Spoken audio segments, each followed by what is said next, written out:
کیا ضرورت تھی فرشتوں کو کہ اللہ حکم دے کہ اس آدم کو سجدہ کرو؟ شیطان نے یہی تو اعتراض کیا تھا کہ تو نے مجھے آگ سے بنایا اور آدم کو مٹی سے بنایا. تو فرشتے بھی اعتراض کر سکتے تھے کہ نہیں کر سکتے تھے؟ اے اللہ تو نے, چلو شیطان کو تو آگ سے, تو نے ہمیں نور سے بنایا, روشنی سے بنایا, نور سے, اور اس کو کس سے بنایا؟ مٹی سے, تو ہم اس کو کیوں سجدہ کریں؟ اللہ نے کیا فرمایا؟ اعلم ما لا تعلمون, میں وہ کچھ جانتا ہوں جو تم نہیں جانتے. کیا مطلب؟ یہ ایسی ایسی قربانیاں دے گا میرے لیے. دیکھو 3 طرح کی مخلوق ہیں. ایک مخلوق اللہ نے وہ پیدا کی ہے جس میں بے پناہ عقل دی, ذہانت دی, مگر اللہ نے اس میں خواہشات نہیں رکھی, جن کو فرشتے کہا جاتا ہے. فرشتے بڑے ذہین ہوتے ہیں, فرشتوں کا آئی کیو لیول بہت تیز ہوتا ہے. تبھی تو آپ دیکھو جب اللہ نے کہا کہ میں ایک مخلوق پیدا کر رہا ہوں مٹی سے, تو فرشتوں نے فوراً کیا کہا؟ یسفک الدماء, ایسی مخلوق پیدا کر رہا ہے جو زمین میں خون بہائے گی. زمین میں کیا کرے گی؟ سوال پیدا ہو تو فرشتوں کے پاس کوئی رپورٹ آئی تھی کیا ہے بھائی؟ انہوں نے جنگیں دیکھی تھیں یا اللہ نے ان کو بتایا تھا کہ اے فرشتوں میں ایک آدم مخلوق پیدا کر رہا ہوں جو لڑے گی, تم اس کو سجدہ کرو؟ اللہ نے تو کہیں ایسی کوئی تذکرہ نہیں کیا. فرشتے عالم الغیب بھی نہیں ہوتے. فرشتوں کو اندازہ کیسے ہو گیا کہ یہ لڑے گا نہیں؟ یسفک الدماء کا مطلب صرف ہاتھ پاؤں کے پھڈے نہیں ہوں گے, تلواریں چلیں گی, بم گولیوں سے دوسرے کے چیتڑے اڑائیں گے, یہ کریں گے یہ دنیا میں جا کے. فرشتوں کو رپورٹ کس نے دی بھائی؟ یہ فرشتوں کو اندازہ تھا, کیونکہ زمین پہ چلنے پھرنے والے جانور وہ دیکھ رہے تھے. انہوں نے افریقہ کے جنگل بھی دیکھے تھے کہ شیر کو جب بھوک لگتی ہے وہ تمیز اور شرافت سے نہیں بیٹھتا. جب پیٹ بھرا ہوا ہوتا ہے نا تو کیسے پڑا ہوا ہوتا ہے آرام. کبھی آپ کراچی آؤ, منگو پیر, وہاں کے مگرمچھ دیکھو آپ. کسی جعلی پیر نے ان کو بتایا ہوا ہے کہ کوئی فلاں کام ہو گیا نا تو اس مگرمچھ کو اتنا گوشت کھلانا ہے. تو کراچی میں جتنے لوگ اپنی منتیں پوری کرنے آتے ہیں, مگرمچھوں کو انہوں نے گوشت کھلانا ہوتا ہے. تو اب مگرمچھ کھاتا نہیں ہے, پیٹ بھرا ہوا ہے اس کا. اب ہوتا یہ ہے کہ وہ لوگ پھر کمیشن لکھتے ہیں, وہاں کے جو مجاور ہیں وہ کہتے ہیں ہمیں اتنے پیسے دو, مگرمچھ کے پیٹ میں نوالا اتارنا ہمارا کام. پھر مگرمچھ مسٹنڈوں کی طرح نا پیٹ بھرا ہوا یہاں تک اس کا. ہمارے استاذ گئے نا, دیکھ کر آئے, کہتے ہیں یار یہ جو کہتے ہیں نا اللہ جب دیتا ہے چھپڑ پھاڑ کے دیتا ہے, تو یہ منگو پیر کے مگرمچھ کو جا کے دیکھ لو. نارمل جو مگرمچھ نیچرل لائف گزار رہے ہوتے ہیں ان کو کتنا رسک, ان کے لیے کتنا مشکل ہے. وہ انتظار کرے گا کوئی ہرن کوئی آئے پانی پینے کے سلسلے میں حاضر ہو. وہ سلسلے والا بہت, وہ ایک آدمی کی شادی ہوئی نا, ادیب تھا وہ ادب والا, تو بیگم کے پاس گیا تو اب سمجھ بھی نہیں آ رہا کہ بات چیت کیسے آغاز کروں. بھائی تو آغاز کر دے بات چیت کا. تو کہتے ہیں میری کل آپ سے شادی ہوئی تھی, اس سلسلے میں حاضر ہوا ہوں میں آپ کے پاس. تو اس لیے مجھے اس سلسلے کا لفظ نا میرے دماغ پہ چڑھ گیا. تو اب جو وہاں مجاور کہتے ہیں ہمیں پیسے دو ہم اس کو کھلائیں گے, وہ مسٹنڈے پیٹ بھرے ہوئے پڑے ہوئے. اب آپ کیا کرتے ہیں, اس مجاور کو پیسے دیتے ہیں کمیشن, وہ گوشت لیتا ہے اور راڈ کے ذریعے نہ ٹھوستا ہے اس کے منہ میں ایسے. یہ چل رہا ہے مارکیٹ میں.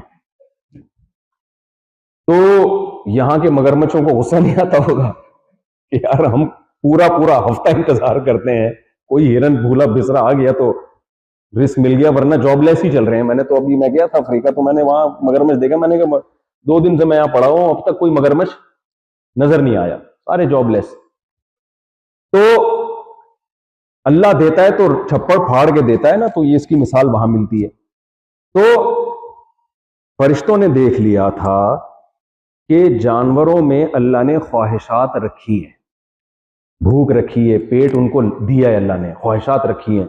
تو اس خواہشات کو پورا کرنے کے لیے وہ کیا کچھ فساد مچاتے ہیں زمین پہ, کیا کچھ کر رہے ہوتے ہیں کہ نہیں کر رہے ہوتے, کیسے لڑ رہے ہوتے ہیں, سینگ سے مار رہے ہوتے ہیں ایک دوسرے کو, شیر کیسے چیر پھاڑ کر رہا ہوتا ہے, پھر وہ ہائنا آ جاتا ہے, وہ اپنا بزنس شروع کر دیتا ہے, کام کسی اور نے کیا اور پیڑے کھانے کے لیے یہ آ گیا.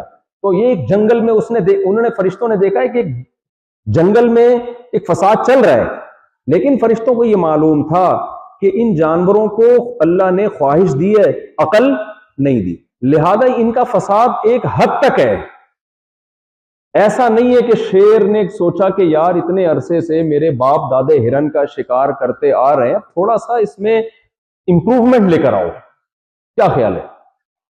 اب تھوڑا سا امپروومنٹ لے کر آؤ یار. وہ پہاڑوں پتھروں کا دور گزر گیا, سائنس ٹیکنالوجی کا دور ہے. اب آپ کیا کرو, کوئی بندوق بنا کے ہرن مارو یا فریزر بناؤ, کوئی ڈیپ فریزر کی طرف جاؤ, تاکہ یہ اب جب شکار کیا آپ نے تو جو کھانا تھا کھا لیا, باقی اٹھا کے کس میں رکھ لیا, فریج میں رکھ دیا. کیا خیال ہے؟ بار بار شکار کرنا ہم کرتے ہیں اور گھٹیا نیچ خاندان کے گھٹیا لوگ آ کے کھا کے چلے جاتے ہیں. وہ ایک شیر کی شادی تھی, اس نے شادی کارڈ بانٹے, لومڑی کو کہا کہ شادی کارڈ لوگوں میں تقسیم کرو, اور صرف جو اونچے لیول کے خاندانی لوگ ہیں نا, جیسے بھیڑیا ہو گیا, ہاتھی ہو گیا, یہ لوگ آئے میری دعوت میں. کوئی نیچ اور گھٹیا خاندان کا کوئی فرد نہ آئے, ورنہ تجھے نہیں چھوڑوں گا میں. لومڑی نے جناب وہ کارڈ بانٹ دیا, ہاتھی, چیتا اور یہ سب. جب شیر دولہا بنا ہوا دلہن کے ساتھ جا رہا ہے نا, اپنی شیرنی کے ساتھ, دیکھا بارات میں ایک چوہا ناچ رہا ہے,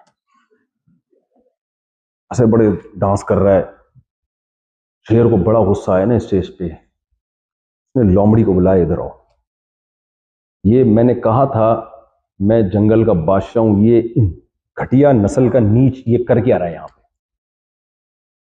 لومڑی بیچاری بڑی پریشان ہوئی کہ حضور میں نے تو اس کو کارڈ نہیں دیا, یہ خود بخود آیا ہے. شیر نے کہا اس کو گرفتار کر کے لاؤ. گرفتار کر کے جب لایا گیا نا, تو شیر نے پوچھا تجھے شرم نہیں آتی گھٹیا نیچ انسان؟ تو چوہے نے کہا کہ اوے خاموش ہو جا, شادی سے پہلے میں بھی شیر ہی تھا, صحیح ہے نا, زیادہ باتیں نہ کر, ابھی تیرا بھی یہی اشر ہونے والا ہے تھوڑے دنوں میں. تو فرشتوں نے دیکھ لیا تھا کہ یہ اس جانوروں میں صرف خواہشات ہیں, عقل نہیں ہے. پھر اتنا فساد مچایا ہوا ہے انہوں نے جنگلوں میں, اتنا ظلم مچایا ہوا ہے. تو جب یہ انسان جب جائے گا نا, انسان کے ساتھ پیٹ بھی ہے, خواہشات بھی ہیں, تو یہ اپنی خواہشات کو پورا کرنے کے لیے روز نت نئے طریقے ایجاد کرے گا. یہ ہاتھوں سے نہیں لڑے گا, بکرے لڑتے ہیں سینگوں سے, اس سے زیادہ ان میں سینس نہیں ہے. یہ چھری چاقو ایجاد کرے گا, یہ تیر ایجاد کرے گا, اس کے بعد بندوق ایجاد کرے گا, کلاشنکوف ایجاد کرے گا. اس سے بھی اس کا دل نہیں بھرے گا, کہہ رہے نا نا نا نا ابھی مزہ نہیں آیا. پھر یہ بم بنائے گا, کہے گا یار بم سے برساؤ 200, 250, 300 بندہ مرتا ہے, ایک ہی دفعہ میں ایٹم بم بناؤ اور ایسی کی تیسی کر دو. تو یہ چیزیں, یہ مینٹل لیول کس کا تھا؟ فرشتوں کا. کہ عقل کے ساتھ جب یہ لڑے گا نا, تو یہ ہاتھ پاؤں نہیں توڑے گا, یہ پورے لوگوں کے چیتڑے اڑائے گا, ملکوں کے ملک تباہ کر دے گا یہ. اس لیے فرشتوں نے کہا اے اللہ تو ایسی مخلوق پیدا کر رہا ہے, یسفک الدماء, جو زمین میں خون بہائے گی. اس سے پتہ چلتا ہے اللہ نے فرشتوں کو تھوڑی نہیں بلکہ بہت زیادہ عقل دی تھی. تو ایک مخلوق تو پہلے سے فرشتے تھے اس دنیا میں, دوسری مخلوق تھی جانور. ان کو اللہ نے خواہشات تو دی, مگر سوچنے کے لیے کھوپڑی بولو نہیں دی. سوچنے کے لیے دماغ ایک حد تک سوچتے ہیں, بس اس سے آگے نہیں بڑھتے. انسان اور جنات ایک ایسی مخلوق ہیں, جنات کو بھی اللہ نے عقل بھی دی, خواہشات بھی, لیکن جو علم حاصل کرنے کا جو ملکہ اللہ نے انسانوں کو دیا, وہ اللہ نے جنات کو نہیں دیا. تبھی انسان کی جو اصل فضیلت ہے نا, علم کی بیس پر ہے. تو فرشتوں نے جب انکار کیا نا, فرشتوں نے کہا نا ہم اس کو سجدہ کرتے ہیں, اللہ تو نے کس سے بنایا, اس کو مٹی سے بنایا. اور شیطان نے اعتراض کیا کہ مجھے تو نے آگ سے بنایا اور اس کو مٹی سے بنایا. تو شیطان کے جواب میں اللہ نے کیا فرمایا, اعلم ما لا تعلمون, میں وہ کچھ جانتا ہوں جو تو نہیں جانتا. وجہ یہ ہے کہ بھائی فرشتے جب میری عبادت کرتے ہیں, میری اطاعت کرتے ہیں, ان کو میں نے آزمائش میں ڈالا ہی نہیں, کیونکہ ان کو میری اطاعت سے روکنے میں کوئی رکاوٹ نہیں ہے. جانوروں کو اطاعت کا حکم دیا ہی نہیں جا سکتا, اسلام کا جو پراپر مکلف بنایا ہی نہیں جا سکتا جانوروں کو. وجہ اس کی ہے کہ ان میں عقل نہیں ہے, وہ اپنے رب کو خود سے غور و فکر کر کے پہچانے. تبھی دیکھو بلی کے بچے, بلی کیسے محبت سے پالتی ہے. جیسے ہی بلی کے بچے 18 سال کے ہوتے ہیں, ماں باپ کو ٹاٹا کر کے, باپ کا تو پتہ ہی نہیں ہوتا, اماں کو ٹاٹا کر کے نکل جاتے ہیں. تو میں نے کبھی بلیوں میں ماں کے حقوق پر بیان نہیں کیا, کبھی کتوں میں ہم نے ماں کے حقوق پر بیان بولو نہیں کیا. بھائی سینس ہی نہیں ہے ان میں, کون محسن کون دشمن. جو اللہ نے ان میں سافٹ ویئر انسٹال کر دیے وہ اسی حساب سے اپنی زندگی گزارتے ہیں, اسی حساب سے چلتے رہتے ہیں, وہ ہٹتے ہی نہیں اپنے ٹریک سے. یہ انسان ایک ایسی مخلوق ہے. فرشتے کو جب کہا جائے نا اللہ کی عبادت کرو, فرشتے کہتے ہیں 100 دفعہ کریں گے عبادت اللہ کی. ان میں عقل ہے, اطاعت سے روکنے کا کوئی جذبہ ان میں موجود نہیں ہے, کوئی روکنے والی چیز ہی نہیں ہے. ان کو جب کہا جاتا ہے نماز پڑھو تو ایسا نہیں ہوتا کہ فرشتہ نماز پڑھنے کے لیے آ رہا ہو, پیچھے سے میسج آ جائے 6 انڈے لیتے ہوئے آئیے گا. فرشتے کو کوئی ایسا میسج آ سکتا ہے؟ ہم تو جب جاتے ہیں نماز پڑھنے کے لیے تو اس طرح کے میسج آتے ہیں, آدمی اسی میں آدھا ہو جاتا ہے. نماز میں انڈے, ایک آدمی امام صاحب نے نماز پڑھائی نا تو 3 رکعتوں کے بعد سلام پھیر دی, کسی نے بھی نہیں کہا کہ 4 رکعتوں والی نماز تھی, امام صاحب نے 3 کے بعد سلام پھیر دیا, پیچھے کسی نے لقمہ نہیں دیا.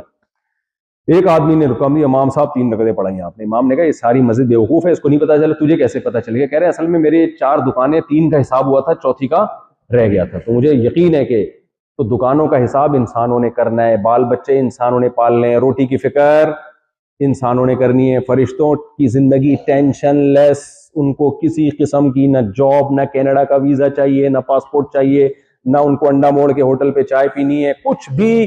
چائے میں پتی کم ہو گئی, تیز ہو گئی, میٹھا زیادہ ہو گئی, یہاں تو سب سے بڑی ٹینشن یہ ہے کہ بھئی یہ پتی تھوڑی اور ڈال دو, اب کیا بالکل زہر بنا کے لے آئے, تھوڑی کم کر دو. بہت سارے مسائل ہیں انسانوں کے ساتھ, فرشتے ان مسائلوں سے بالکل آزاد. لہذا جب ان کو حکم دیا جاتا ہے اللہ کی عبادت کرو تو کوئی رکوع میں ہے تو رکوع میں. نبی صلی اللہ علیہ وسلم نے فرمایا روزانہ 70,000 فرشتے بیت اللہ کا طواف کرتے ہیں, اور جو ایک دفعہ کر لے دوبارہ نمبر نہیں آتا. تو اتنی عبادت. دوسری طرف جانور ہیں, ان کو احکام کا مکلف بنایا نہیں جا سکتا, ان کو یہ نہیں کہا جا سکتا کہ اللہ کا شکر ادا کرو, اب یہ کرو, اب وہ کرو. نہ, انسان ایک ایسی مخلوق ہے, اللہ نے اس کا درجہ اس لیے بلند کیا. اللہ نے فرمایا کہ جب یہ دنیا میں جائے گا میں پیغمبروں کو بھیجوں گا اور آیات نازل کروں گا, اور پیغمبر ان کو سمجھائیں گے تمہارا کوئی رب ہے. تو رب سے بھلانے والی چیزیں کینیڈا میں بہت نظر آئیں گی, بہت نظر آئیں گی, اس کے باوجود یہ رب کو یاد کریں گے. سمجھ میں آ رہی ہے بات کہ نہیں آ رہی؟ دل چاہے گا ان کا شراب کی طرف جانے کا, دل چاہے گا ان کا, لیکن شراب سے روکنے کے لیے عقل استعمال کریں گے اور کہیں گے انما الخمر والمیسر والانصاب والازلام. اللہ کہہ رہے دیکھو دنیا میں شراب بھی میں نے پیدا کی ہے, لیکن میں تمہیں منع کر رہا ہوں اس کے قریب مت جانا. ان کا دل چاہے گا زنا کی طرف جانے کا. اللہ کہتا ہے نکاح کرو, عورت کی طرف جانا ہے عزت کے ساتھ, اس کو بیوی بنا کے گھر لے کر آؤ, ساری زندگی